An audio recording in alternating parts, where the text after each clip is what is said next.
Virtual network, ठीक है, वहीं से हम कंटिन्यू करते हैं। इसको मैं थोड़ा जूम कर देता हूँ।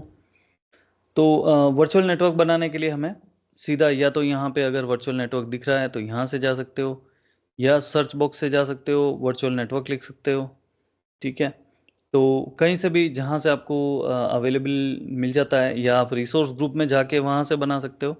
तो दो तीन तरीके हैं, एक तो आप या रिसोर्स ग्रुप में जाओ, वहाँ पे जाके आप क्रिएट करो और वैसे बनाओ, या फिर आप वर्चुअल नेटवर्क्स में चले जाओ और यहाँ पे प्लस क्रिएट करो, एक ही बात है वो, ठीक है। तो प्लस क्रिएट करते हैं और हमने ये रिसोर्स ग्रुप चूज़ किया था लास्ट टाइम, RG DevOps, तो वही यूज़ कर रहे हैं। और इसको हम सेंट्रल इंडिया कर लेते हैं, तो इंडिया लिख लेते हैं, इस पे आता है कि नहीं, let me see here India.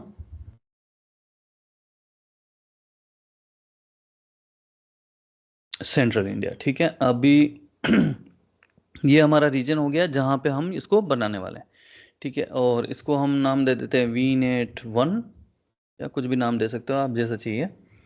और इसको हम क्रिएट करेंगे गो नेक्स्ट, एंड ये कोई भी सर्विस हमें इनेबल नहीं करनी है, क्योंकि इनकी एडवांस सिक्योरिटी पर्सपेक्टिव में रिक्वायरमेंट होती है, तो वो हम बाद में देखेंगे। And these are going to be expensive as well, ठीक है। तो नेक्स्ट कर लेते हैं।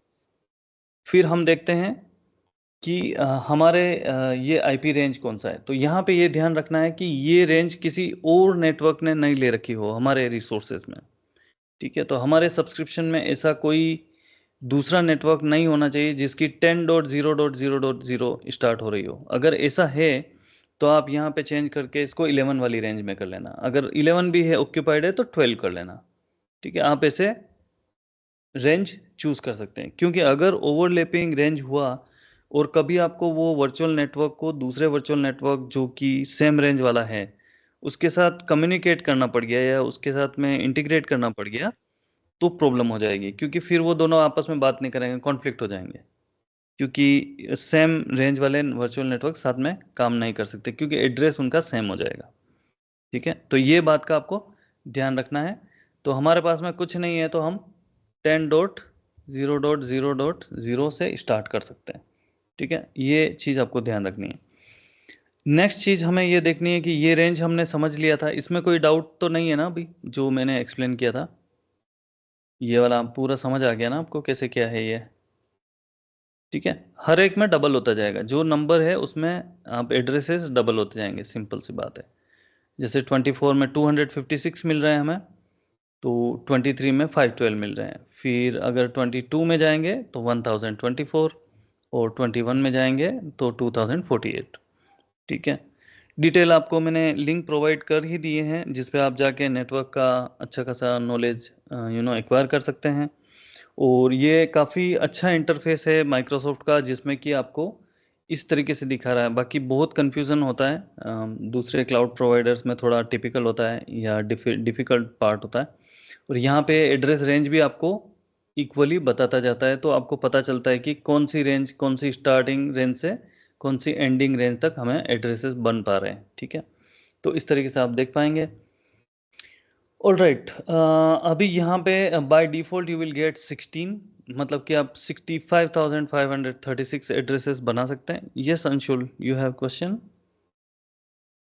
यस सर, तो ये जो /16 है ये सबनेट, मतलब ये स्लैश वैल्यू बता रहा है, और ये जो एड्रेस दिख रहे हैं ये वैलिड होस्ट है या फिर टोटल एड्रेसेस है सर? ये एड्रेसेस, ये होस्ट के एड्रेसेस हैं।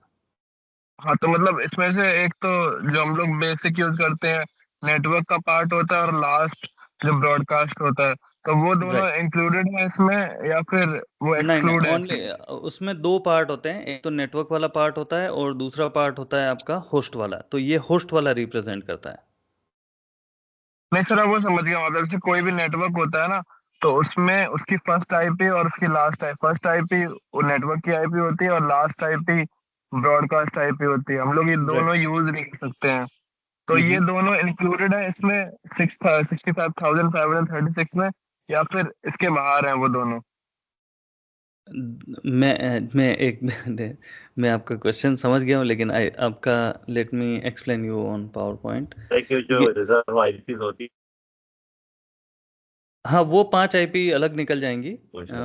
हाँ, वो अलग, वो 5 माइनस करना है हमें। बाकी ये जो पूछ रहे हैं क्वेश्चन उसको मैं समझ गया हूँ, लेकिन ये समझ नहीं पा रहे हैं, तो थोड़ा सा मैं इनको एक्सप्लेन कर देता हूँ कि एग्जैक्टली कैसे हो। एक मिनट रुकिए।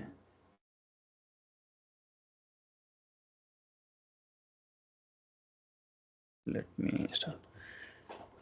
ओके, तो हमारे जो नेटवर्क की बात हो रही है कि हम अगर रेंज लेते हैं 10.0.0.0 से अगर हम लेते हैं मीन्स 10.0.0.255 फॉर एग्जांपल, ठीक है। तो इसमें होस्ट कितने होंगे? होस्ट होंगे 0 से लेके 255 तक, राइट। तो यहाँ पे अगर देखेंगे तो Yes, हमें sir. 256 होस्ट मिल रहे हैं। तो आप जो बोल रहे हैं ना, नेटवर्क के दो पार्ट होते हैं, एक नेटवर्क वाला होता है, एक ये वाला होता है, तो ये नेटवर्क वाला पार्ट है, ठीक है। ये नेटवर्क वाला पार्ट है और ये वाला पार्ट होस्ट वाला पार्ट है। मींस इसमें एक्चुअल इतने नंबर ऑफ कंप्यूटर्स हम बना सकते हैं। तो उसमें से हमारे कुछ रिजर्व होते हैं जो 5 होते हैं, उनको माइनस कर देंगे और बाकी के होस्ट हम यूज कर सकते हैं। Okay, sir. Making sense? ठीक है, ओके। तो इस तरीके से हम इसको यूज कर पाएंगे। ऑलराइट, अभी हम थोड़ा सबनेटिंग का डिस्कस कर लेते हैं। जैसे कि अगर हमें सबनेट करना है इसको, और सबनेट क्या होता है वो मैं बता देता हूँ जो नेटवर्क बैकग्राउंड से नहीं है। तो हमने एक वर्चुअल नेटवर्क बनाया, तो वर्चुअल नेटवर्क को आप जैसे ये कंटेनर मान लीजिए, ये हमारा वर्चुअल नेटवर्क है। इस जो जब इसको हम आईपी रेंज दे रहे हैं 10.0.0.0 से, हम इसको बोल रहे हैं 10.0.0.255 तक ले लेते हैं, चलो। जिसको हम ऐसे लिख सकते हैं, इसको डिनोट करते हैं आई थिंक 10.0.0.0 एंड /24, ठीक है। इस तरीके से डिनोट करेंगे। अभी इस रेंज को हमें 256 एड्रेसेस मिल रहे हैं। तो कई बार क्या होता है कि हमने ये वर्चुअल नेटवर्क है हमारा,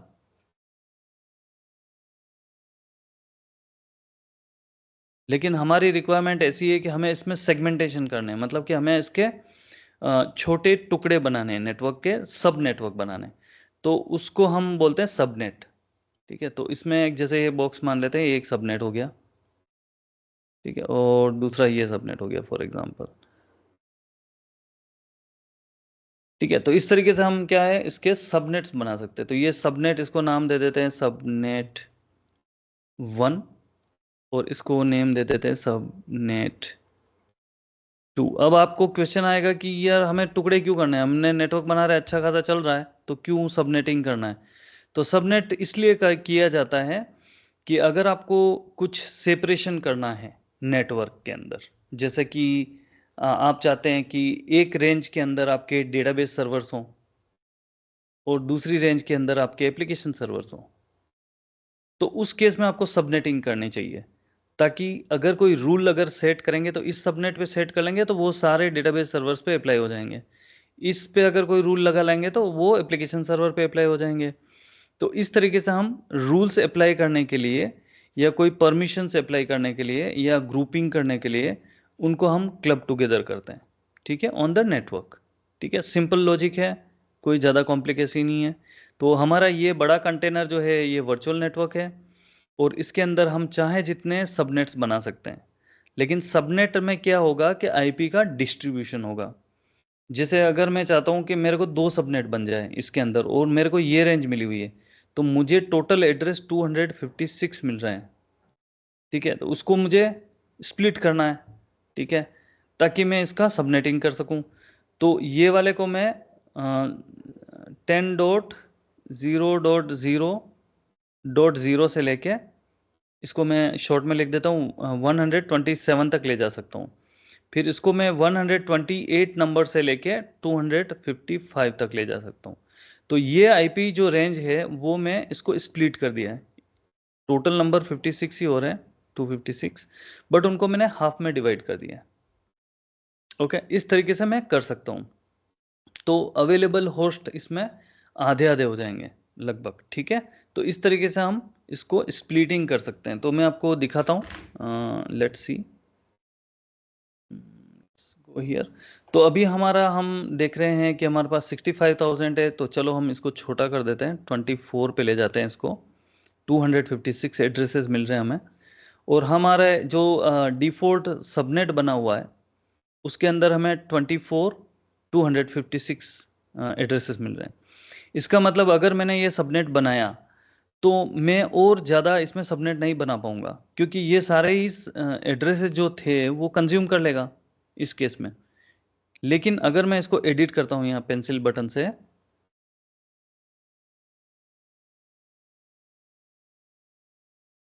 और फिर मैं इसको बोलता हूँ कि नहीं, हमें 24 नहीं चाहिए, 256 24 नहीं चाहिए, मुझे इसके हाफ ही दे दो, ठीक है। तो मैं 25 पे ले जाता हूँ, तो मुझे 128 मिल जाएंगे एड्रेस इसके आधे। अगर उससे भी कम एड्रेस चाहिए तो मैं 26 पे भी ले जा सकता हूँ इसको। तो चलो 26 पे ले जाते हैं और इसको कर देते हैं।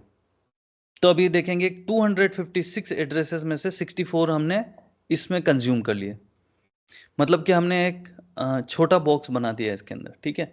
और हम इसके अंदर एक और एड्रेस को मीन्स सबनेट को ऐड कर सकते हैं। तो दूसरे एड्रेस को मैं बोल देता हूँ कि ये हमारा आईपी एड्रेस रेंज है, और यहाँ से 28 से अवेलेबल है, क्योंकि 28 तक तो हमने इसमें यूज़ कर लिया। ये जो था, अगर आप यहाँ जाएंगे, मैं वापस से ओपन करके दिखाता हूँ, तो मुझे ये बता रहा है कि स्टार्ट हो रहा है ये 0 से, मतलब 000 नंबर से, और ये 64 एड्रेसेस को यूज़ करेगा, मतलब कि इसकी रेंज हो गई 63 तक, ठीक है। तो ये इतने एड्रेस ये इसके लिए रिजर्व कर लेगा, मतलब इस सबनेट को। तो इसको जैसे मैं इसको नाम दे देता हूँ ऐप सबनेट, सबनेट। ये एप्लीकेशन के लिए हम सबनेट बना रहे हैं सब, ठीक है। तो एप्लीकेशन इस सबनेट के अंदर रख लेंगे, जो 64 एड्रेसेस हमें मिल रहे हैं। तो लगभग हमें 59 एड्रेसेस हम इसमें यूज़ कर पाएंगे, या इस तरीके से कुछ कर पाएंगे, तो काफ़ी मोर देन इनफ है हमारे सर्वर्स के लिए। फिर हम इसमें एक सबनेट और ऐड कर लेते हैं, जो हो सकता है, जैसे कि हम डेटाबेस सर्वर्स रखने वाले हैं इसके अंदर, तो हम इसको बोल देते हैं कि ये क्या हो गया, यहाँ पे जाओ,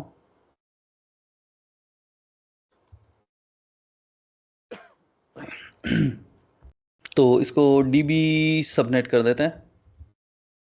ये डेटाबेस का सबनेट हो गया, क्योंकि 128 कितने कर लिए हमने, यहाँ पे 25 बता रहा है, ठीक है। तो यहाँ पे हमें 128 चाहिए या 64 चाहिए, तो जितने भी चाहिए वहाँ से हमें स्टार्टिंग मिल जाएगा, ठीक है।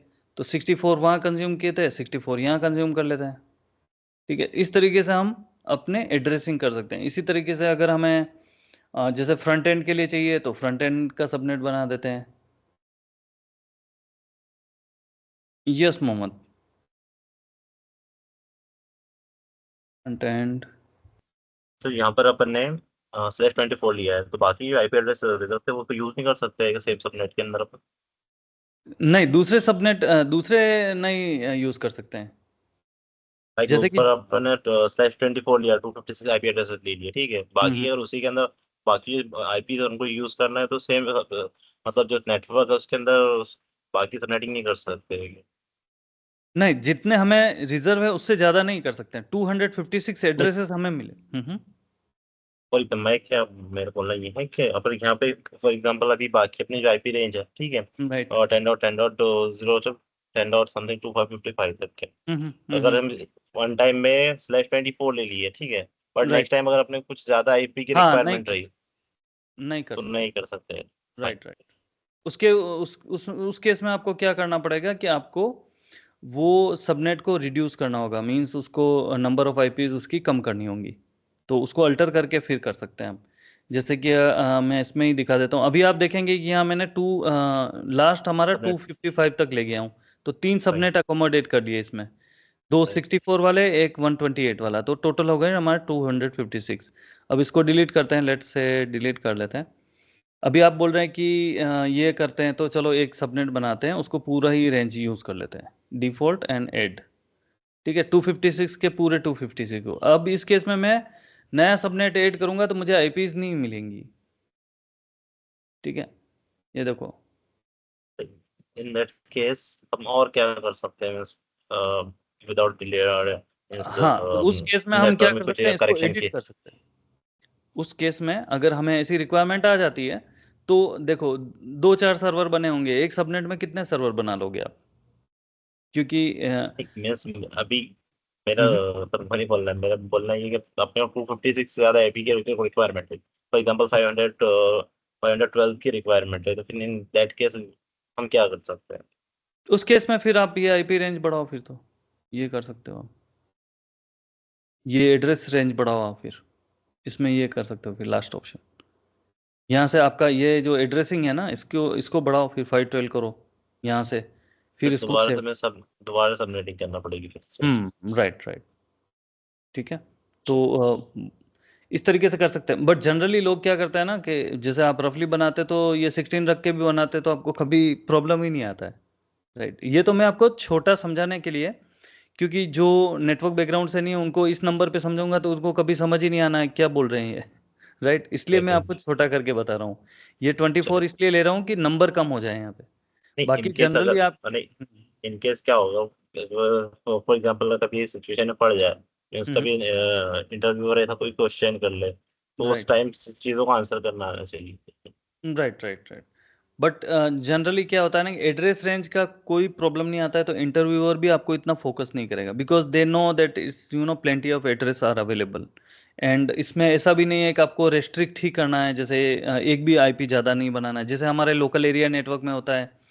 हम लोग थोड़ा आईपी एड्रेसिंग को थोड़ा फोकस करते हैं, लेकिन वर्चुअल नेटवर्क में क्या होता है ना कि हम लोग इतना सीरियसली फोकस नहीं करते। जैसे 256 एड्रेस भी होते हैं, तो हमारा ये वर्चुअल नेटवर्क किसी एक कस्टमर के लिए बन रहा है तो उसके कितने 5-7-10 रिसोर्स से होंगे, इससे ज़्यादा रिसोर्स नहीं बनने वाले हैं, ठीक है। तो हम लोग को इजीली अकोमोडेट हो जाता है इसमें, ठीक है। तो उस पॉइंट ऑफ व्यू से जनरली आपने अगर इंडस्ट्री में भी देखा होगा तो वो 16 यूज करके भी कर लेते हैं, ऐसा कोई प्रॉब्लम नहीं आता है इसमें, क्योंकि एवरीथिंग इज वर्चुअल ना, तो राइट। कस्टमाइजेबल है।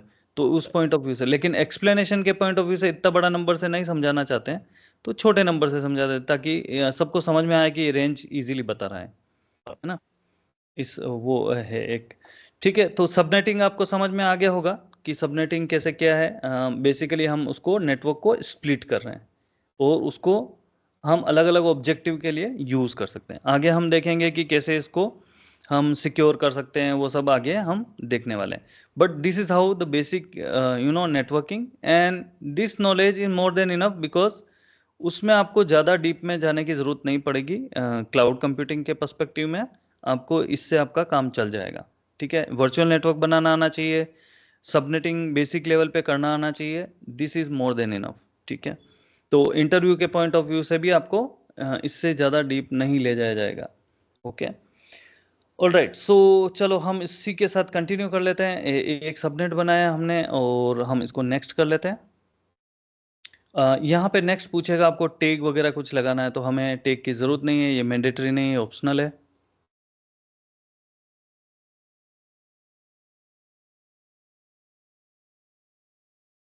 और ये फाइनली आपका रिव्यू एंड बेसिकली वैलिडेट करेगा कि सब कुछ सही है। यहाँ पे आपको बता देगा आपने कौन कौन सी सर्विसेज, तो ये फाइनल चांस है आपके लिए रिव्यू करने का कि आपने कहाँ पे कोई गड़बड़ तो नहीं किया, जो बनाना था वही तो है। तो आप यहाँ पे फाइनली रिव्यू कर लें और उसके बाद में क्रिएट बटन दबा दें बस। तो ये डिप्लॉयमेंट स्टार्ट कर लेगा आपका। ये सबमिट कर रहा है डिप्लॉयमेंट एज़्योर रिसोर्स मैनेजर को, और उसकी एक आईडी वगैरह दे देगा ये,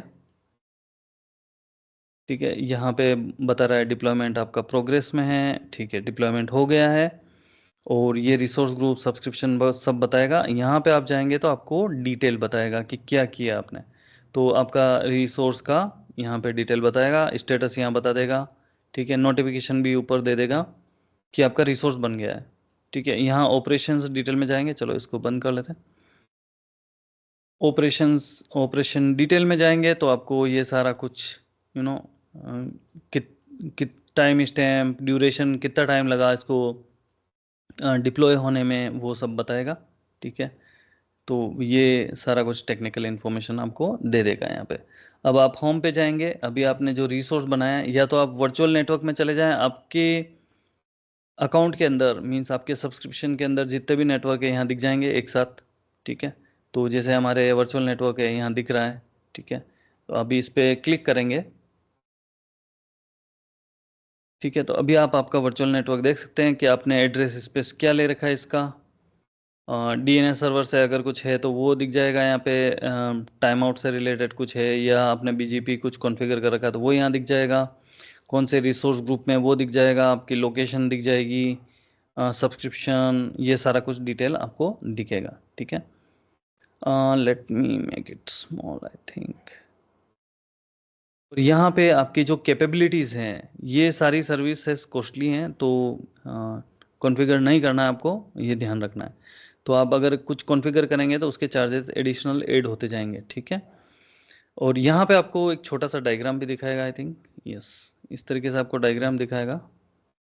ये एक छोटा सा डायग्राम है, इतना क्लियर तो नहीं है। Let me see if I can make it move, तो हो रहा है, चलो। तो यहाँ पे आपको ये आपके सबनेट दिखाएगा, ठीक है। अभी इसी को आप बड़ा कर सकते हैं, ठीक है। इसकी सेटिंग्स में जाएंगे, एड्रेस स्पेस आप यहाँ से देख सकते हैं, ठीक है। जो हमने एड्रेस स्पेस लिया है वो एड्रेस स्पेस आप यहाँ से देख सकते हैं। एडिशनल आपको एड्रेस स्पेस चाहिए वो भी आप कर सकते हैं। फिर कनेक्टेड डिवाइसेस, इस पर कौन कौन सी डिवाइसेस यूज़ हो रही है वो आप यहाँ से देख सकते हैं, ठीक है। इसमें कितने सबनेट बने हुए हैं वो यहाँ से आप देख पाएंगे, ठीक है। तो मैं इसको थोड़ा सा एडजस्ट कर लेता हूँ इसको।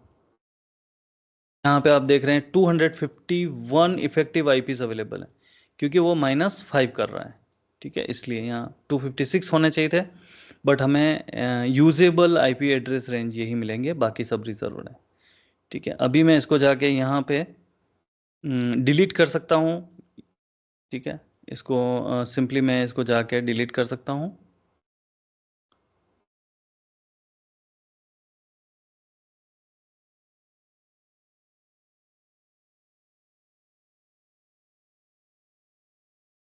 ठीक है, मैंने यहाँ पे आईपी डिलीट कर मीन्स सबनेट डिलीट कर लिया है। मैं नया सबनेट वापस से बना सकता हूँ, ठीक है। तो अभी हो सकता है मैं इसको छोटी रेंज वाला बना लेता हूँ, 128 का बना लेते हैं, और ठीक है डिफ़ॉल्ट ही रखते हैं इसको।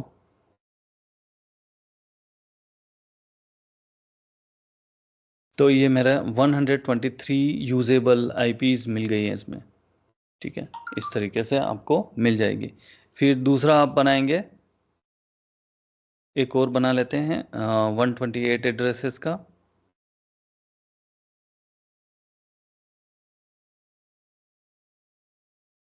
तो इसमें देखिए 123 आपको आईपीज मिल रहे हैं, बाकी सारी रिजर्व हैं वो इसमें कंज्यूम हो रही है, ठीक है। इस तरीके से आपके मल्टीपल सबनेट्स आप यूज़ कर सकेंगे, ठीक है। ऑल राइट, इस तरीके से आपके सबनेट्स आप बना सकते हैं, वर्चुअल नेटवर्क बना सकते हैं। ये आपका हो गया वर्चुअल नेटवर्क के पॉइंट ऑफ व्यू से बेसिक। इसको जैसे जैसे हम आगे स्टडी करेंगे इसको और भी एक्सप्लोर करेंगे। This is not it, okay. Yes Shubham, you have any question?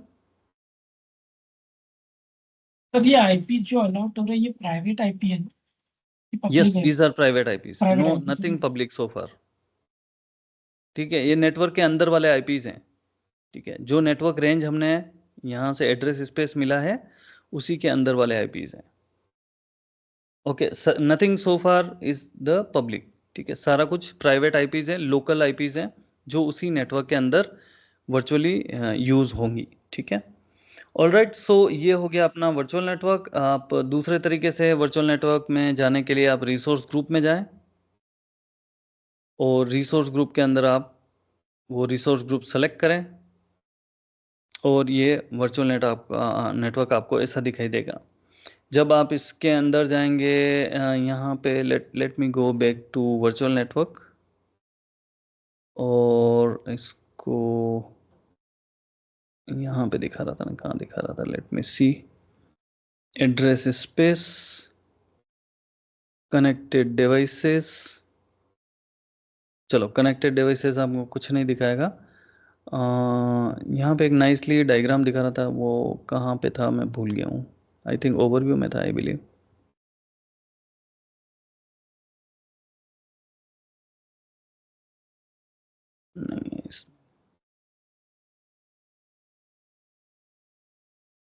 Topology, हाँ ओवरव्यू में ये टोपोलॉजी में आपको डायग्राम दिखाएगा। तो अभी आप देख पा रहे हैं इस डायग्राम के अंदर छोटे छोटे दो डिफॉल्ट एंड डिफॉल्ट इस तरीके से दिखा रहा। तो ये आपके सबनेट्स हैं। अच्छा, ये आपको ध्यान रखना है, ये वाला जो निशान है ये सबनेट के लिए यूज होता है। तो ये आप ध्यान रखें, ये सबनेट के लिए इस टाइप का सिंबल यूज किया जाएगा, ठीक है। और शायद वर्चुअल नेटवर्क के लिए आपको 3 डॉट और ब्रैकेट वाला सिंबल दिखाया जाएगा। तो ये इसका मतलब होता है, जहाँ पे भी आप डायग्राम स्टडी करेंगे, जब आपको आर्किटेक्ट लेवल या ऐसा कुछ काम मिलेगा, तो ये डायग्राम का मतलब, ये सिंबल का मतलब होता है वर्चुअल नेटवर्क, और ये सिंबल सिंगल डॉट वाले का मतलब होता है सबनेट। ओके, तो ये अभी अभी ये थोड़ा डायग्राम दिखाने लगे, पहले ये फीचर इसमें अवेलेबल नहीं था। तो कुछ इवॉल्व होता रहता है थोड़े बहुत टाइम में। यहाँ पे भी आपको अगर रिसोर्स ग्रुप में जाएंगे आप, तो यहाँ पे भी आपका रिसोर्स ये दिखाएगा कि आपका वर्चुअल नेटवर्क बना हुआ है डायग्रामेटिक वे में, ठीक है। तो बेसिक इन्फॉर्मेशन इस तरीके से आपको। और लेट मी सी, ये थोड़ा इसका जूम वगैरह बहुत इफेक्टिव नहीं है, बट थोड़ा सा गड़बड़ है ये। एंड ओवरव्यू में तो डेफिनेटली यहाँ पे दिखाया गया आपका कि आपका वर्चुअल नेटवर्क इस रिसोर्स ग्रुप के अंदर बना हुआ है। तो आपने एक चीज़ नोटिस की होगी, अगर मैं इसको रिसोर्स ग्रुप्स में ले जाता हूँ, और मेरा ये रिसोर्स ग्रुप जो है वो बना हुआ है ईस्ट यूएस में, ओके। लेकिन इसके अंदर जो मैंने रिसोर्स बनाया है वो बना हुआ है मेरा सेंट्रल इंडिया में। तो जैसे कि AWS या दूसरे क्लाउड सिस्टम में होता है, इसमें वैसा नहीं है। इसमें आप कोई सी भी चीज़ कहीं पे भी बना सकते हैं, और कोई से भी कंटेनर में रख सकते हैं, मीन्स के कोई से भी रिसोर्स ग्रुप में रख सकते हैं। तो ये इसका बेनिफिट ये हमें मिलता है कि हम लोग और बेसिकली टेक्निकली क्या हो रहा है कि बैकग्राउंड में ये रिसोर्स ग्रुप का मेटा डेटा जो है वो स्टोर हो रहा है ईस्ट यूएस में, जो इसकी लोकेशन है वहाँ पे, और इसका जो मेटा डेटा है वो यहाँ स्टोर हो रहा है। और एक्चुअल रिसोर्स ये है, ये तो लॉजिकल कंटेनर है ओनली, तो actual resource is being created here. इस तरीके से आपका होगा, ठीक है। ये हो गया हमारा वर्चुअल नेटवर्क का। अभी हम डिस्कस करेंगे कि हम लोग वर्चुअल मशीन कैसे बनाएंगे, ठीक है, ताकि ये हम डॉट्स कनेक्ट कर पाएँ, क्योंकि हमने एक तरीके से वर्चुअल नेटवर्क बना लिया है, अब उसके अंदर कुछ रखा नहीं है, ठीक है। तो हम जैसे देखते हैं जो नॉन टेक्निकल बैकग्राउंड से या new to the cloud services है, तो हमने सबसे पहले जो बॉक्स बनाया, अगर हम एक लार्ज बॉक्स बनाते हैं जस्ट टू विजुअलाइज, तो सबसे ऊपर हमने बनाया एक रिसोर्स ग्रुप, GROUP, ठीक है। और इसके ऊपर डेफिनेटली हमारा सब्सक्रिप्शन है, उसके ऊपर अकाउंट है, वो सब तो है ही है, ठीक है। हम उस डिटेल में नहीं जा रहे हैं, हम रिसोर्स ग्रुप से स्टार्ट कर रहे हैं, जो हमारा लॉजिकल कंटेनर है। ये तो रट ही लेना, लॉजिकल कंटेनर है, क्योंकि अगर कोई भी पूछेगा इंटरव्यू में तो लॉजिकल कंटेनर बोल लोगे तो आप मीन्स आपका इंटरव्यू आप पास है, उसमें आप समझ जाएगा वो कि आपको आता है, ठीक है। तो resource group is equal to a logical container, ठीक है। It's not physical, it's logical, ठीक है। नेक्स्ट हमने इसके अंदर एक वर्चुअल नेटवर्क बनाया। तो इसके अंदर हम कोई भी रिसोर्स बनाएंगे उसको एक बॉक्स की तरह रिप्रेजेंट कर लेते हैं कि हमने इसमें VNet बनाया। वर्चुअल नेटवर्क हमेशा रिसोर्स ग्रुप के अंदर बनेगा, ठीक है। तो ये रिसोर्स है। अब वर्चुअल नेटवर्क के अंदर हमने क्या बनाया, सबनेट बनाया, सबनेट, ठीक है। ये सबनेट बन गया। उसके अंदर अब हम क्या करेंगे, वर्चुअल मशीन बनाएंगे, ठीक है। तो इस तरीके से आपका डायग्राम बनेगा, या आप इसको पिक्चर पॉइंट ऑफ व्यू से देख सकते हैं कि कैसे वो किसके अंदर क्या बन रहा है। तो क्रोनोलॉजी ये है कि सब कुछ रिसोर्स ग्रुप के अंदर बनेगा, और वर्चुअल नेटवर्क भी रिसोर्स है तो वो भी इसके अंदर ही बनेगा, और उसके अंदर हमारा सबनेट बन सकता है, और सबनेट के अंदर हमारा वर्चुअल मशीन बन सकता है। तो विल अंडरस्टैंड कि वर्चुअल मशीन क्या है। वर्चुअल मशीन बेसिकली क्या होती है कि हमारा जैसे लैपटॉप होता है जो हम यूज़ करते हैं, उसी तरीके से एक अप्लायंस हम क्रिएट कर रहे हैं, ठीक है। तो ये इसके अंदर क्यों बन रहा है, क्योंकि डेफिनेटली हमारी वर्चुअल मशीन टॉक कैसे करेगी, मीन्स वो कम्युनिकेट कैसे करेगी। अगर हमने उसको बनाया तो हम उसको यूज़ कैसे करेंगे, उसके लिए हमें चाहिए कुछ नेटवर्क। तो ये नेटवर्क इसलिए हमने बनाया है ताकि वो नेटवर्क को यूज़ करके वो वर्चुअल मशीन बाहरी दुनिया से बात कर सके। तो अभी अगर मुझे इसको इंटरनेट से कम्युनिकेट कराना है इंटरनेट से, या मुझे इसको मेरे लैपटॉप से एक्सेस करना है, ठीक है, तो मैं एज्योर में तो रहता नहीं हूँ, तो एज्योर तो वर्चुअल एनवायरनमेंट है। तो इसके लिए मुझे क्या चाहिए कि एक नेटवर्क चाहिए जिसमें कोई पब्लिक आईपी में एसोसिएट कर पाऊँ और वो उस नेटवर्क के साथ में कनेक्ट कर पाए, ठीक है, और वो इस मशीन को फाइंड आउट करके उससे कम्युनिकेट कर पाए। इसी तरीके से अगर इस मशीन से मुझे कोई बाहर का रिसोर्स चाहिए इंटरनेट से, जो कि मुझे यहाँ लाना है, तो उसके लिए मुझे कोई रास्ता चाहिए, तो मैं नेटवर्क यूज़ करूँगा, नेटवर्क के अंदर सबनेट, और वो मशीन के अंदर वो मैं पेज को कॉल कर सकता हूँ, ठीक है। इस तरीके से हमारा ये नेटवर्क का या वर्चुअल मशीन का पूरा सिनेरियो बनता है, या सबनेट का पूरा सिनेरियो बनता है, ठीक है। अब हम देखते हैं कि वर्चुअल मशीन क्या होती है और कैसे बनाएंगे उसको। तो ब्रीफली हम डिस्कस करते हैं about this. Let's see, I have any page open. Virtual network के बारे में तो हमने सीख लिया है। इसमें एक चीज़ और हमें देखनी थी, काफ़ी कुछ डिटेल है, इतना डीप में जाने की ज़रूरत नहीं है आपको, बट हाँ बेसिक लेवल पे हमने सीख लिया इसको। हाँ ये वाला देखते हैं, इसको मैं थोड़ा जूम करता हूँ। Azure virtual network concept and best practices, वो थोड़ा देख लेते हैं। अब हमें पता चल गया है कि वर्चुअल नेटवर्क क्या होता है, सबनेट क्या होता है, वो सब। तो बिफोर वी मूव हेड इसको हम थोड़ा सा एक्सप्लोर करते हैं। तो वर्चुअल नेटवर्क का कॉन्सेप्ट हमने देख लिया, एड्रेस स्पेस क्या होता है, ठीक है। तो जो हम जैसे ये 16 वाला एड्रेस बनाएंगे तो कैसे क्या, तो इस तरीके से हम देख लिया है। सबनेट्स क्या होते हैं वो हमने देख लिए हैं, ठीक है। सेगमेंटेशन करने के लिए, नेटवर्क के टुकड़े करने के लिए छोटे छोटे हम उसको बना सकते हैं। फिर रीजन के बारे में हमें पता ही है, कौन से रीजन में, कौन से लोकेशन में वर्चुअल नेटवर्क बनाना है, वो सब्सक्रिप्शन हमें पता है, ठीक है। अब बेस्ट प्रैक्टिसेस देख लेते हैं, इसकी कौन कौन सी बेस्ट प्रैक्टिसेस हैं। तो पहला ये बोलता है as you build your network in Azure, it's important to keep in mind to following universal design principles। तो ये कुछ प्रिंसिपल है, जब हम बनाएंगे इसको ध्यान में रखना है। Ensure non overlapping address space, means ऐसा नहीं हो कि 10.0.0.0 से आपने एक वर्चुअल नेटवर्क बनाया और दूसरा भी उसी रेंज में बना दिया, तो क्या होगा, वो ओवरलैप हो जाएगा, ठीक है। मीन्स सेम एड्रेस होगा तो वो आपस में अगर कम्युनिकेट करने की ज़रूरत पड़ी तो वो फंस जाएगा मामला, वहाँ पे वो नहीं कर पाएगा फिर। तो इसलिए आप ये इंश्योर करें कि ओवरलैपिंग एड्रेस स्पेस नहीं हो, ठीक है। Make sure your virtual network address space doesn't overlap with your organisations other network range. अगर आप हाइब्रिड एनवायरनमेंट भी यूज़ कर रहे हैं, जैसे कि यहाँ पे हम समझते हैं, लेट मी गो बैक। जैसे कि अगर आपका ऑन प्रेम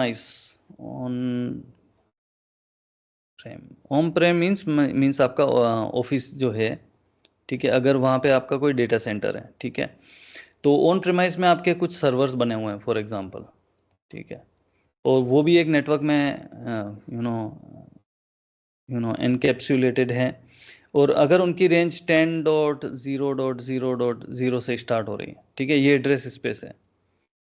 तो अगर आपको ये फ्यूचर में एज्योर के साथ में हाइब्रिड एनवायरनमेंट बनाना है, या आपको एज्योर के साथ में इसको एसोसिएट करना है, एज्योर में अगर आपने यही रेंज यूज़ करी तो ये गड़बड़ हो सकता है। मीन्स अगर आपने 10.0.0.0 यूज़ किया, तो आप इसको जब इसको VPN के थ्रू कनेक्ट करेंगे या कैसे भी कनेक्ट करेंगे, तो उस केस में ये आपका गड़बड़ हो जाएगा, राइट, बिकॉज ये ओवरलैपिंग हो गया।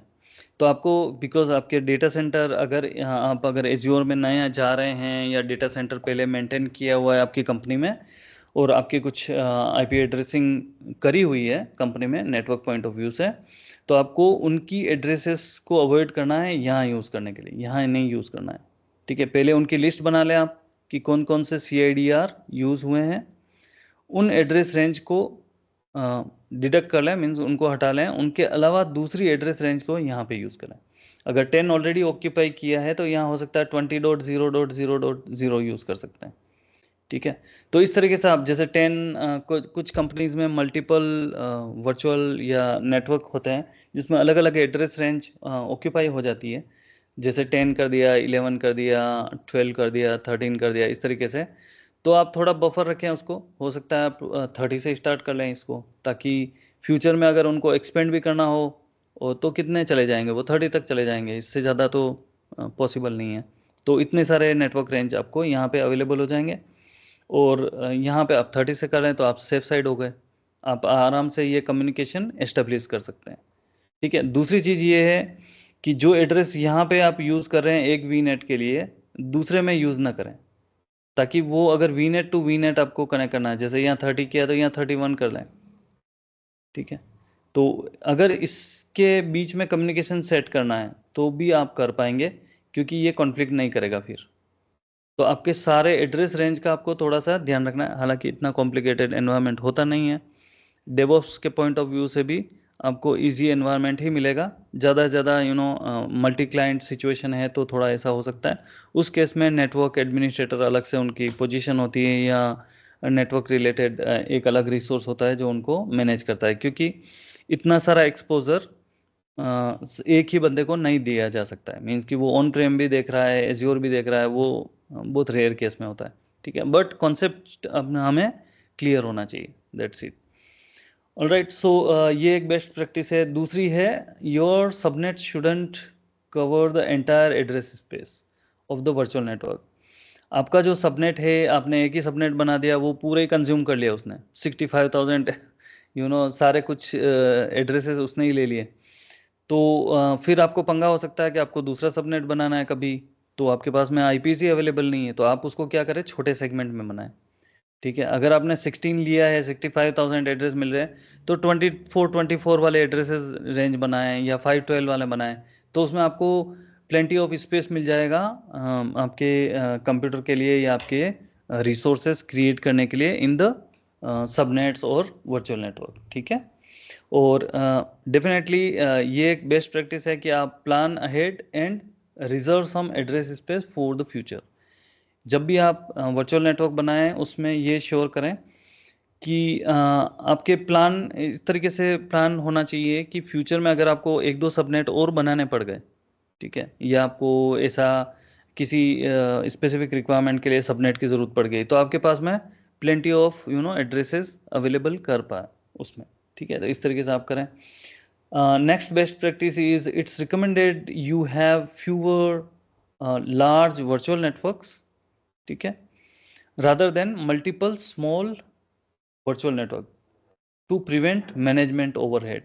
आप ऐसा नहीं है कि हर एक काम के लिए वर्चुअल नेटवर्क बनाते रह रहे हैं, तो आपको बहुत हेडक हो जानी है उसमें, क्योंकि आपको फिर बहुत सारे नेटवर्क मैनेज करने पड़ जाएंगे उसमें, और फिर वो आईपी एड्रेसिंग रेंज वो सब में बहुत हो जाएगी। तो माइक्रोसॉफ्ट रिकमेंड करता है कि कुछ लार्ज वर्चुअल नेटवर्क बना लें, उसी में आप सारा कुछ मैनेज कर लें। ठीक है, इस तरीके से आप कर सकते हैं। Then secure your virtual network by assigning network security group. तो हम इसमें नेटवर्क सिक्योरिटी ग्रुप जो होता है वो हम असाइन कर सकते हैं, और उससे हम वर्चुअल नेटवर्क को सिक्योर कर सकते हैं to the subnets beneath them and. ठीक है, ये हम आगे देखेंगे। So these are some of the best practices. Now will talk about virtual machines. ठीक है, लेट मी गो। चलो, इसको हम डायरेक्टली जंप कर सकते हैं, वैसे इसमें ज़्यादा स्टडी करने जैसा कुछ है नहीं। तो हम आ गए हैं हमारे रिसोर्स ग्रुप पे। ठीक है, रिसोर्स ग्रुप में यहाँ प्लस क्रिएट बटन होता है, यहाँ से आप कुछ भी क्रिएट कर सकते हैं फॉर दैट रिसोर्स ग्रुप। ठीक है, आई क्लिक हियर।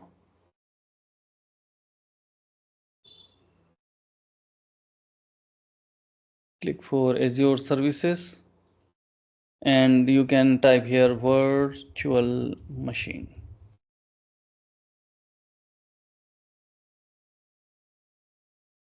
ठीक है, अभी यहाँ पे Azure services क्यों हट जाता है पता नहीं। Okay, all right. सो यहाँ पे वर्चुअल मशीन आपके आ रही है जो माइक्रोसॉफ्ट प्रोवाइडेड है। बाकी और भी बहुत सारी सर्विसेज आपको मिल जाएंगी माइक्रोसॉफ्ट से, प्री कॉन्फ़िगर्ड या ऐसा कुछ बहुत सारे आपको वर्चुअल मशीन मिल जाएंगे, but this is the basic one. Will start with this and we'll click on that virtual machine.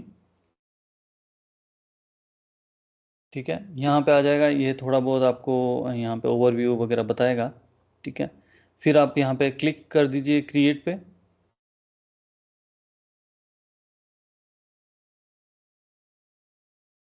ठीक है, तो again it will show some tips, और ये एक नई चीज़ इन्होंने ऐड की है कि एस्टिमेटेड मंथली कॉस्ट भी दिखाएगा।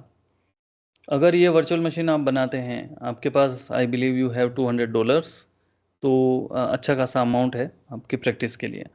ठीक है, तो 1000 रुपये अगर आपने बना के छोड़ दिया तो 1070 रुपये तो अभी एस्टिमेट बता रहा है। अभी तो हमने कहानी स्टार्ट नहीं की है, इसमें और ऐड होगा शायद।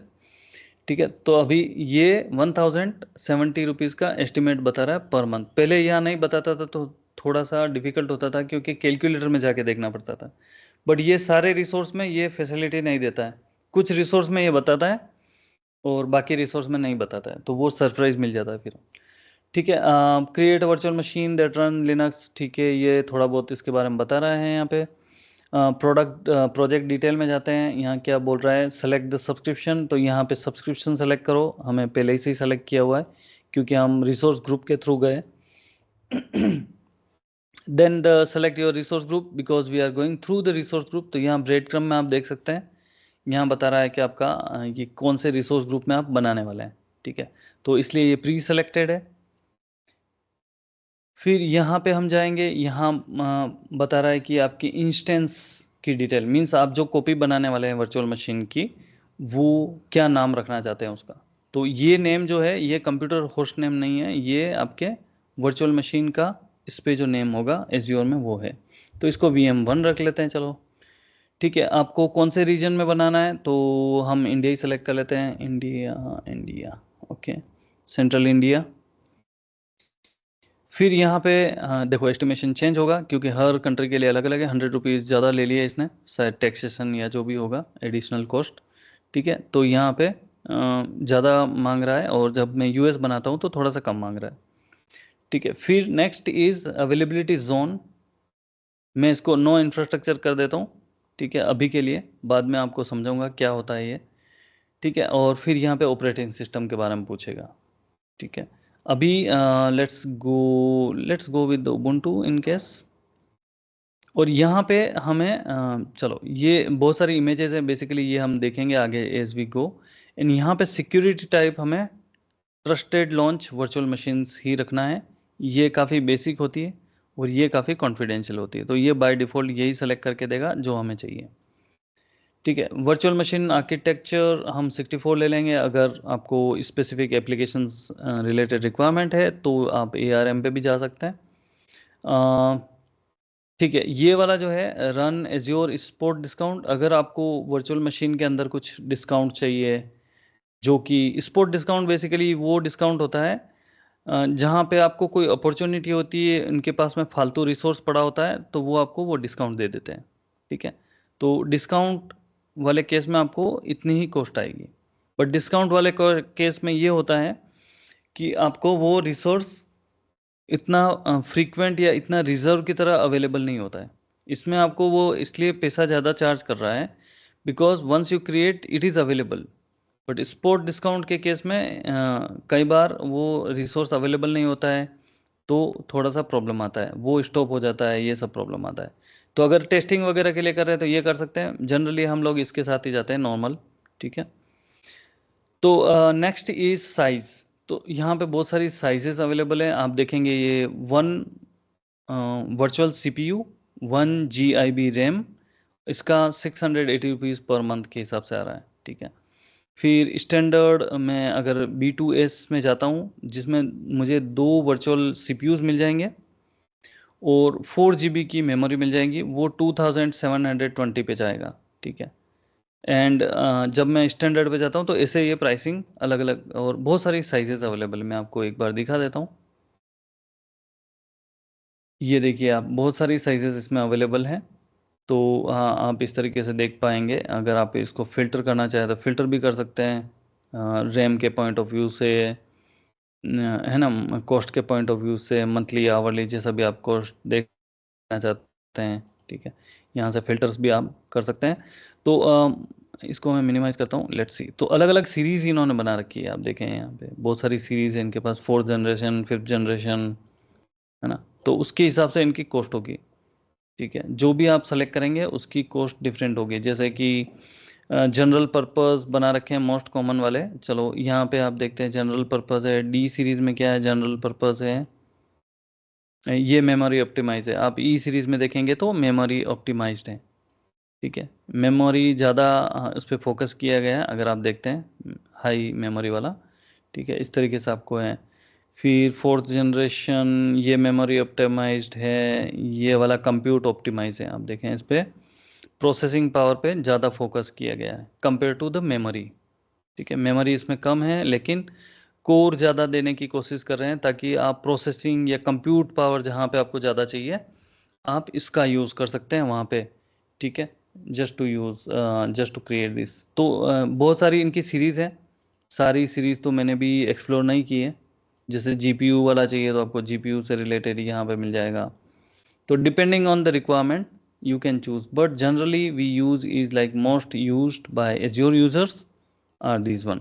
तो यहाँ पे चलते हैं और इसमें हम देखते हैं सबसे छोटा वाला चाहिए हमें, तो टेस्ट करना है सिर्फ। तो हम लोग इसमें B1 पे चले जाते हैं और इसको सेलेक्ट कर लेते हैं, ठीक है। यही था पहले भी, तो यहाँ पे आ जाएगा। ओके, यहाँ पे हम जाएंगे तो यहाँ पे हमें 2 ऑप्शन देगा, because we are creating a Linux machine. तो हमारे पास में 2 ऑप्शन है। हम चाहें तो इसके अंदर SSH पब्लिक की के साथ में कर सकते हैं, और दूसरा ऑथेंटिकेशन के 2 तरीके मिलते हैं। एक तो SSH पब्लिक की के साथ में हम इसको ऑथेंटिकेट कर सकते हैं, दूसरा पासवर्ड के साथ में कर सकते हैं। तो अभी के लिए पासवर्ड चूज़ करते हैं, because I think we will not be able to create this today. तो हम इसको पासवर्ड के साथ करेंगे तो ये यूज़र नेम एंड पासवर्ड पूछेगा। तो हम इसमें कोई यूज़र नेम डाल देते हैं, is your user and password I think 11 character कुछ तो था उसमें, मैं आपको दिखा देता हूँ एक बार।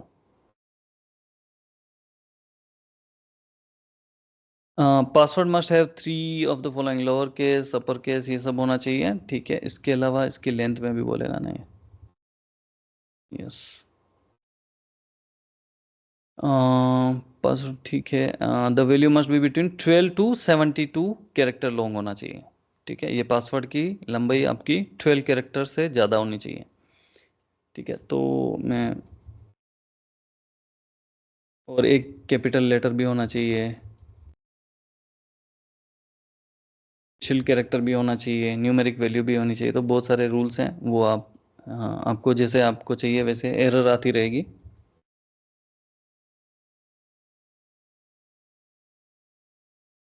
ठीक है। तो हमने सेम पासवर्ड को रिपीट कर लिया, पासवर्ड हमने दे दिया है यहाँ पे। फिर यहाँ पे आएगा आपका, क्योंकि ये लिनक्स बेस्ड मशीन बनने वाली है, तो लिनक्स बेस्ड मशीन को कनेक्ट करने के लिए SSH यूज़ किया जाता है, ठीक है। तो SSH आप अगर कोई और पोर्ट भी ओपन करना चाहें तो यहाँ से ओपन रख सकते हैं। हम अभी के लिए SSH ही रखते हैं।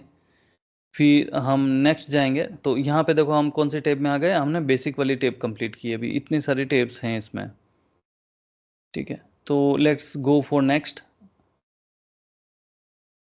नेक्स्ट ये बोल रहा है कि Azure VM1 operating system disk temporary disk, okay. एक ऑपरेटिंग सिस्टम और एक टेम्प्रेरी डिस्क आपको बना के देगा, ठीक है। वो ऑटोमेटिकली अटैच हो जाएगी, तो उसके बारे में जानकारी दे रहा है। तो आपको OS डिस्क साइज़ ये बाय डिफ़ॉल्ट 30 GB दे रहा है। आप इसमें अगर ज़्यादा चाहिए आपको स्पेस तो वो आप ले सकते हैं, ठीक है। फिर नेक्स्ट है आपका operating system disk type. Disk type में आपको सॉलिड स्टेट ड्राइव मिल जाएगी, ठीक है। अगर आपको प्रीमियम, इसका पैसा डेफिनेटली ज़्यादा लगेगा, यहाँ पे रिफ्लेक्ट करना चाहिए। लेट्स सी, स्टैंडर्ड SSD लूँगा तो इसकी ये, जैसे कि ये best for production and performance sensitive workload. तो अगर आपकी ऐसी रिक्वायरमेंट है जिसमें कि आपको परफॉर्मेंस तो मिलनी चाहिए, जैसे प्रोडक्शन एप्लीकेशन है, ऐसा कुछ है जिसमें कंपनी भी रेडी है स्पेंड करने के लिए, उनका हो सकता है उनका कोई एप्लीकेशन चल रहा है जो कि कस्टमर्स यूज़ कर रहे हैं, ऐसा कुछ है, तो ये ले सकते हैं। फिर अगर ऐसा कुछ वेब सर्वर रिलेटेड लोड है जिसमें इतना ज़्यादा लोड नहीं है, तो आप ये वाली चूज़ कर सकते हैं। यहाँ देखो प्राइसिंग अपडेट होगी, 899 ही लग रहा है इस केस में। और अगर आप स्पिनिंग डिस्क लेना चाहें, जैसे कि हमारी डिस्क होती है, हार्ड डिस्क जो नॉन एसएसडी होती है, एचडीडी जिसको बोलते हैं, वो भी ले सकते हैं, तो उसमें और प्राइसिंग आपकी कम हो जाएगी। ठीक है, इस तरीके से आपका यहाँ प्राइसिंग पैटर्न चेंज होता जाएगा जैसे आप डिसीजन लेते जाएंगे। ठीक है, तो जनरली क्या होता है कि जो azure, yes Suraj, you have any question?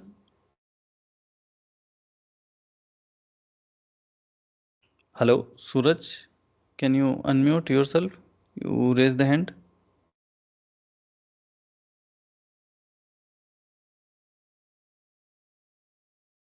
All right, looks like by mistake you raised the hand. Okay. All right, we'll continue with that. So ठीक है, ये हमारा ये तो डिस्क का है, तो हम कुछ भी ले सकते हैं। अभी तो हम क्रिएट करने वाले नहीं हैं, just we are understanding about it. And यहाँ पे डिलीट विद वीएम मीन्स अगर आप ये डिस्क बना रहे हैं, तो ये जब वीएम डिलीट करेंगे तो उसके साथ ही डिलीट हो जाएगी। Let me see what is happening. Okay. Then यहाँ पे आपको डेटा डिस्क जो इस वर्चुअल मशीन के साथ बनने वाली है, वो यहाँ पे दिखाई देगी, क्योंकि डेफिनेटली अगर मशीन बन रही है तो मशीन के साथ में डिस्क होगी, और वो डिस्क आपको डेफिनेटली वो जो आपका ऑपरेटिंग सिस्टम होगा मशीन का, वो इस डिस्क पे रन करेगा। ठीक है, तो वो यहाँ पे दिखाएगा, तो आपका यहाँ पे डिफ़ॉल्ट बन के रहेगा। ठीक है, ये डिफ़ॉल्ट वाली बन रही है, लेकिन एडिशनल आपको चाहिए तो आप यहाँ से और नई ऐड कर सकते हैं। और अगर आपके पास कोई डिस्क पहले से बनी हुई पड़ी है, तो वो भी आप यहाँ से ऐड अन एग्जिस्टिंग डिस्क करके यहाँ से यूज़ कर सकते हैं। ठीक है, तो दोनों ऑप्शन आपके पास हैं। अगर आपको एडिशनल ड्राइव चाहिए इस मशीन में, तो वो आप यहाँ से ऐड कर सकते हैं, और अगर आपके पास पहले से बनी हुई कोई डिस्क है जो स्टोरेज अकाउंट में आपने रख रखी है, तो वो यहाँ से आप अटैच कर सकते हैं इसमें। ठीक है सर, सर क्वेश्चन था ये Yes. सर कि जैसे आपने पहले टैब ओपन किया था, तो पहले बेसिक था, तो उसमें क्या था कि हमें चार्जेस दिखा रहा था कुछ 119 कुछ। ओके, राइट, तो हम जब डिस्क पे आए तो ये चार्जेस चेंज हो गए इसके हिसाब से। तो राइट। मतलब वो चार्जेस उस पेज के लिए है और ये चार्जेस ये पेज के लिए है, ऐसा है क्या? नहीं, इट्स ऑल टुगेदर। तो ये तो देखो मैं इसमें वापस, हाँ, हाँ, अब मैं प्रीमियम एसएसडी लेता हूँ, तो वही आ गए ना, वही चार्जेस हो गए। ओके ओके ओके ओके, ठीक है, अच्छा। हाँ, हाँ। तो वो अलग अलग पेज के लिए चार्जेस नहीं है, वो चार्जेस इफेक्ट होंगे कोई भी डिसीजन में लूंगा इस हिसाब से, कि मुझे अगर हाँ, मैं बोलता हूँ कि लेकिन हर एक मुझे, पेजेस का अलग अलग सर्विसेज है ना, तो मुझे लगा कि वहां पे हमने सेलेक्ट किया, यहाँ पे हम ऑप्शन सेलेक्ट कर रहे हैं, तो नहीं, मुझे लगा यहाँ से कुछ और चार्जेस ऐड हो गए। No, it's not like that. कोई भी ऑप्शन आप चेंज करेंगे, अगर उसकी प्राइसिंग से रिलेटेड कुछ डिसीजन है, तो यहाँ ऑटोमेटिकली रिफ्लेक्ट करेगा किसी भी पेज पे। ठीक है, ओके ओके। सो यहाँ पे ये चार्जेस कोई भी डिसीजन हम ले रहे हैं, जैसे अगर इसकी साइज बढ़ाएंगे तो उसका चार्ज लेगा ना। ठीक है, तो इस तरीके से साइज बढ़ा रहा हूँ, जैसे कि 1 TB है तो उसका चार्ज अलग लगेगा। ठीक है, देखो, तो मैं जो डिसीजन ले रहा हूँ उस बेस पे है। अगर मैं HDD की जगह प्रीमियम लेता हूँ, चलो मुझे प्रीमियम दे दो 1 TB का, तो देखो 11,000 हो गया। कहाँ पे था वो 800 रुपीज़, और कहाँ पे क्या हो गया, मुझे 1 TB का आप दे दो प्रीमियम SSD, तो 11,000 हो गया। चलो भाई, सो इतना किसी को ज़रूरत नहीं पड़ता है, बट दिस इज़ हाइपोथेटिकल कि हमें जो रिक्वायरमेंट होती है उस हिसाब से हम डिसाइड कर सकते हैं। ठीक है, ऑल राइट। सो जैसे यहाँ HDD लिया हमने, तो 820 हो गया। ठीक है, अभी नेक्स्ट हमारा यहाँ पे है की मैनेजमेंट। की मैनेजमेंट क्या होती है? बेसिकली ये मशीन जो बनेगी, उसकी डिस्क बनेगी, वो डिस्क इनक्रिप्टेड होगी। वो डिस्क इंक्रिप्शन के लिए आप चाहें तो, अगर आपका हाईली सिक्योर एनवायरनमेंट है कि भाई हम माइक्रोसॉफ्ट पे ट्रस्ट नहीं करते हैं, हमें खुद को वो की चाहिए जिससे हम ओपन कर सकें, Microsoft should not be able to go into the machine itself, तो फिर हम उसको यहाँ पे कस्टमर मैनेज की ले सकते हैं। ठीक है, ठीक है, तो ये हम कर सकते हैं प्लेटफॉर्म मैनेजमेंट के लिए, और नहीं तो माइक्रोसॉफ्ट खुद मैनेज करके देगा आपको वो। तो यहाँ पे जनरली हम माइक्रोसॉफ्ट मैनेज वाले में ही जाते हैं, लेकिन अगर कोई स्पेसिफिक केस होता है जहाँ पे हमें ज़रूरत पड़े कि जैसे कोई क्रेडिट कार्ड इन्फॉर्मेशन या ऐसा कोई कंप्लायंस रिलेटेड इशू आ रहा है, तो हम कस्टमर मैनेज की पे जाते हैं। ठीक है, बट ये बहुत छोटा मशीन है, इस पे वो ऑप्शन ही अवेलेबल नहीं है कस्टमर मैनेज की वाला। ओके, ये डिसेबल्ड है यहाँ पे। ऑलराइट, सो ये एक की मैनेजमेंट का हो गया, डिस्क का समझ लिया हमने। नेटवर्किंग का हमें यहाँ जाते हैं। ठीक है, यहाँ पे आप देखिए वर्चुअल नेटवर्क 1 दिखा रहा है, क्योंकि इसी रिसोर्स ग्रुप के अंदर, जिस रिसोर्स ग्रुप के अंदर हम ये मशीन बना रहे हैं, ये वर्चुअल नेटवर्क हमने उसी के अंदर बना रखा है, इसलिए ये दिखा रहा है यहाँ पे। ठीक है, और उसकी जो सबनेट है वो भी दिखा रहा है, दोनों सबनेट हमने बनाए थे, तो कौन से वाले सबनेट में इसको रखना है। ठीक है, तो ये एसोसिएट हो जाएगा उस वर्चुअल नेटवर्क के सबनेट के साथ में। ठीक है, so this is how it will show कि कौन से सबनेट में आप रखना चाहते हैं इसको। ठीक है, तो इस तरीके से आपका, क्योंकि आपका वर्चुअल नेटवर्क पहले से बना हुआ है, तो यहाँ पे आपका वर्चुअल नेटवर्क दिखा रहा है। और जो भी उस रीजन में, जैसे हम ये इंडिया, सेंट्रल इंडिया में बना रहे हैं, तो मेरा एक और वर्चुअल नेटवर्क सेंट्रल इंडिया में बना है, तो ये भी दिखा रहा है मुझे। तो कोई से भी वर्चुअल नेटवर्क के साथ में मैं इसको एसोसिएट कर पाऊंगा। ठीक है, बट रीजन सेम होना चाहिए। ठीक है, तो ये एक ऑप्शन है इसमें। फिर इसमें एक चीज़ मैं आपको दिखाता हूँ, ये हम कल देखेंगे इसका, लेकिन इससे पहले before I rap it up, मैं इसमें दिखाता हूँ। अगर मैं इस मशीन का बैक जाता हूँ, बैक जा रहा हूँ मैं, इसका सेंट्रल इंडिया के अलावा, जैसे कि मैं ले लेता हूँ लेट्स से यूएसए। कौन सा यूएसए, किधर है? इधर नहीं दिखा क्या? यूएसए नहीं आ रहा, कहाँ से दिखेगा? हाँ, यूएस होगा, यूएसए लिख दिया हमने, यूएस, ईस्ट यूएस सेलेक्ट किया। इसकी प्राइसिंग वगैरह सब चेंज हो जाएगी। Let's go back, let's go back here, go to networking. अभी आप देखेंगे कि यहाँ मुझे वर्चुअल नेटवर्क नहीं दिखा रहा है। ठीक है, तो वर्चुअल नेटवर्क हमेशा उसी रीजन में अवेलेबल होगा जिसमें वो क्रिएटेड है, और मशीन्स भी उसी रीजन में अवेलेबल होनी चाहिए। मीन्स ये रिलेशन इन दोनों का है कि आपका जो वर्चुअल नेटवर्क है, it's suppose to be in the same region and it will support there only. क्योंकि अगर हम टेक्निकली देखते हैं तो हमें ये समझना होगा कि जब हम वर्चुअल मशीन बना रहे हैं, जैसे कि हमारा क्या बोलते हैं, ये रिसोर्स ग्रुप तो लॉजिकल कंटेनर है, ये आरजी है रिसोर्स ग्रुप, लेकिन इसके अंदर जो वर्चुअल नेटवर्क है वो लॉजिकल नहीं है, वो फिजिकल है। Basically it's going to reside somewhere ना। अगर मैं इसको सेंट्रल इंडिया में रखता हूँ, ठीक है, तो ये एक डेटा सेंटर के अंदर रहने वाला है। ठीक है, उस डेटा सेंटर के अंदर ये वर्चुअल नेटवर्क है, और अगर मैं वर्चुअल मशीन बना रहा हूँ जो कि इसके अंदर बनेगी, तो वो वर्चुअल मशीन भी मुझे सेंट्रल इंडिया में ही बनानी पड़ेगी अगर मुझे इसके साथ में रखना है। ठीक है, ऐसा नहीं हो सकता कि ये यूएस में हो और ये इंडिया में हो, ये नहीं चलेगा इधर, क्योंकि ये दोनों अलग अलग नहीं रह सकते, इनको एक ही रीजन में रखना होगा।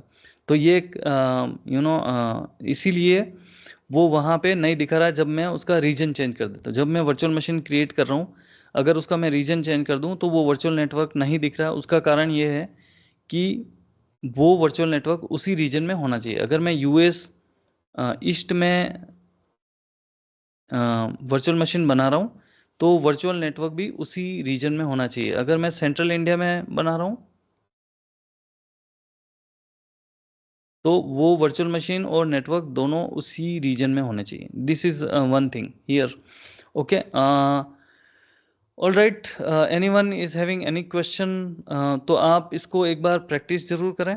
ठीक है, अगर कोई डाउट आता है, जब तक एक चीज़ और मैं बता देता हूँ before we wrap it up, कि जब तक आप रिव्यू एंड क्रिएट में जाते हैं यहाँ पे, जैसे मैं इसको अभी टिक टिक टिक कर देता हूँ, नेक्स्ट नेक्स्ट नेक्स्ट।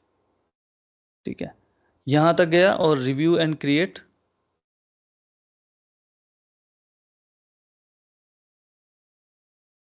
ठीक है, यहाँ तक गया, यहाँ तक कोई पैसा नहीं लगना है आपका, यहाँ तक आपको कोई चार्जेस नहीं है। जैसे आप क्रिएट करेंगे, ये क्रिएट करना शुरू कर देगा। ओके, तो कोई भी रिसोर्स आपको सीखना, जैसे हमने वर्चुअल नेटवर्क भी बनाया, जब तक वो वैलिडेशन तक गया कोई पैसा नहीं है उसका, आप प्रैक्टिस कर सकते हैं, 50 बार जाएं इस स्क्रीन पे, कोई चार्जेस नहीं है। ठीक है, आप जितनी बार चाहें उसको जाके प्रैक्टिस कर सकते हैं, बट जैसे ही आपने क्रिएट हिट किया उसके बाद में वो रिसोर्स बनेगा एक्चुअली। अभी ये बना नहीं है, जैसे ये वर्चुअल मशीन में चलो होम पे चला जाता हूँ तो वो कहानी खत्म हो गई, वो बना ही नहीं है। Okay, it's over, again I will have to start from the beginning. इस तरीके से है। तो आपको जैसे कोई भी प्रैक्टिस करनी है, वर्चुअल नेटवर्क बनाना है, कुछ भी है, कोई रिसोर्स बनाना है, उसकी प्राइसिंग आपको पता नहीं चल रहा है, आपको डर लग रहा है कि हो सकता है पैसा कट जाएगा, जो भी है, तो आप उसको इजीली ऐसे करके बनाएं, उसको नेक्स्ट रिव्यू तक जाएं और वहाँ पे जाके उसको क्लोज कर दें, तो वो आपका बना नहीं है एक्चुअली, वो आपको कॉस्ट नहीं करेगा। या ऐसा नहीं होगा कि वो बन गया है और आपको पता ही नहीं है कि रात को चार्जेस लग रहे हैं उस पर और आप सोए हुए हैं, तो ऐसा कुछ नहीं होगा। जब तक कि आप रिव्यू एंड क्रिएट वाले टैब तक जाएंगे, तब तक आप सीखने के पॉइंट ऑफ व्यू से आपको जितना चाहिए वो सब इन्फॉर्मेशन यहाँ मिल रहा है डेफिनेटली, और आपको कोई भी पैसा नहीं लग रहा है। जब आप क्रिएट बटन दबा देंगे, लास्ट में जब क्रिएट बटन दबा देंगे, तब वो आपको रिसोर्स बन जाएगा और आपको चार्जेस स्टार्ट हो जाएंगे। ठीक है, बट सर ये तो सिर्फ मंथली है ना, मतलब ये पर मिनट नहीं है ना? ये पर अगर मिनट ये- है, ये पर मंथ नहीं है, ये पर मिनट है। लेकिन बट यहाँ पे आपका एस्टिमेट एस्टिमेट मंथली कॉस्ट बता रहा है वो। अच्छा, हाँ, आपका अंदाजन वो ये बता रहा है कि आपका अगर ये मशीन आपने बनाया तो अप्रोक्सीमेट इतना महीने का खर्चा आएगा, सिंपल ये बता रहा है। बट ये पर मिनट के हिसाब से ही चलेगा। हाँ, चार्जेस पर मिनट के हिसाब से। ठीक है, clear? All right, so anyone else having any question, any doubt, anything? Looks good, everyone okay. अच्छा, आई थिंक या we have lot of time. Dussehra पे सब लोग अवेलेबल है ना? कोई छुट्टी वगैरह का तो नहीं है ना उधर? आपका उधर कोई स्पेसिफिक हॉलीडे तो नहीं आ रहा है ना? I am not sure about your area, so बता दें अगर आपको कोई स्पेसिफिक हॉलीडे आ रहा है। I think Diwali, Dussehra Saturday को है तो कोई प्रॉब्लम नहीं होगा। हाँ ठीक है, दशहरे का प्रॉब्लम नहीं है। And Deepavali is long, I think 1 नवंबर अभी दूर है। नवंबर। ठीक है, तो चलो उससे पहले कुछ रहेगा तो हम डिस्कस कर लेंगे। I think by then we will finish the Azure part. ठीक है, any doubt, any question, anything you would like to ask? Question था कि हम इसके मॉक्स वगैरह भी स्टार्ट करने वाले हैं। What do you mean mocks? The interview point of view? हाँ, interview point of view. Interview तो आपका लास्ट में चलेगा, अभी कहाँ है इंटरव्यू? आपका जब पूरा कोर्स कंप्लीट हो जाएगा तब। वीकली मॉक्स होते क्या, मतलब? नहीं नहीं, जैसे मैंने वैसे हम नहीं करते हैं। उसका रीज़न ये है कि आपका जो अभी थ्योरेटिकल आप देख रहे हैं ना, आप उसको प्रैक्टिस करिए। हाँ, एट द वही एंड कब ऑफ से द, स्टार्ट होगा, मुझे सिर्फ इतना जानना था। सॉरी, कब से स्टार्ट हो सकता है, मतलब नेक्स्ट मंथ में स्टार्ट होगा ऐसा पूछ रहा था। हाँ, जब हमारा डेवऑप्स वाला कोर्स कंप्लीट हो जाएगा तब हम ऑलमोस्ट 3 से 4 मॉक करेंगे, और उसमें मैं आपको गाइड करूंगा कि कैसे आपको इंटरव्यू के लिए प्रिपेयर होना है। बट पहले क्या है कि पहले मॉक करने का फायदा ये नहीं है क्योंकि आपको पूरा कॉन्सेप्ट ही क्लियर नहीं है, तो मॉक करने का फायदा नहीं होता है उस केस में। ओके, तो इसीलिए हम एट द एंड करते हैं उसको। Okay, all right, so and also आप जब अभी स्टडी कर रहे हैं तो अभी आपको इंटरव्यू पे फोकस नहीं करना है, आपको प्रोडक्ट पे फोकस करना है। एक चीज़ मैं और बता दूं कि आप अभी इंटरव्यू के पॉइंट ऑफ व्यू से मत करना, आप समझने के पॉइंट ऑफ व्यू से करना कि हमें जो बताया गया है क्या हमें समझ आया है, क्या हम इसके बारे में कुछ लिख सकते हैं, क्या हम इसके बारे में अगर कोई पूछता है तो बोल सकते हैं। जैसे नेटवर्क के बारे में अगर मैं आपको कुछ पूछता हूँ तो आप बता सकते हैं कि वर्चुअल नेटवर्क क्या है, इसकी सबनेटिंग क्या होती है, क्यों कर रहे हैं। तो ये कुछ सवाल है जो आपको अभी से दिमाग में रखने हैं, लेकिन आप जब रिसोर्स को बनाएंगे, उसको प्रैक्टिस करेंगे, तो ऑटोमेटिक वो क्लियर होते जाएंगे। क्योंकि ये सब विजुअल है, मतलब ऐसा नहीं है कि कमांड लाइन में हमें कुछ रटना है, ऐसा कुछ है। तो ये इजी है अंडरस्टैंड करने को। आप इसको चाहें जितनी बार बना सकते हैं, मिटा सकते हैं, आप इसको देख सकते हैं, हर एक चीज़ को समझ सकते हैं, है ना? तो ये इजी है कंपैरेटिवली इंटरफेस भी इसका एक जैसा है, कहीं पे भी आपको इंटरफेस में भी प्रॉब्लम नहीं आएगी, एक जैसी इंटरफेस है। ये ऊपर सर्च बॉक्स है, इसकी हेल्प से आप कहीं पे भी नेविगेट कर सकते हैं। इसके साथ में इन्होंने को पायलट भी दे दिया अभी तो, है ना, तो काफ़ी ईजी है आपको अंडरस्टैंड करने के लिए। Alright, so on that note, so we conclude today's session. Stop the recording. Thank you everyone. Have a good